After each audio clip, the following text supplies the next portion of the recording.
8 walks on, so it's 4 out. 1, 2, 3, 4. Then 4 up the center. 1, 2, 3, 4. Then you step out. Your arms push out, over, out, over, fan, down, pull your leg in. Then it's 2 hips to the front. 1, 2, right hand goes on your hip, kick ball change with your right foot, kick, step, step, then your left hand's gonna touch your hip and pull up to your shoulder.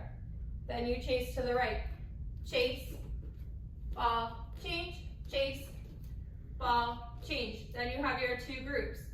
The step is 4 walks turning around. 1, 2, 3, 4. Then you reach up with your right hand, reach, drop, drop. Then group 2 would go. Everybody turns around, faces the front, hands on your hips. You hip to the left, to the right, big hip circle around, and pull your leg in. Your arms go up, down to the right, up, down to the left, step out, arms in a T, pull them in, push them down, flip your head up, and pose.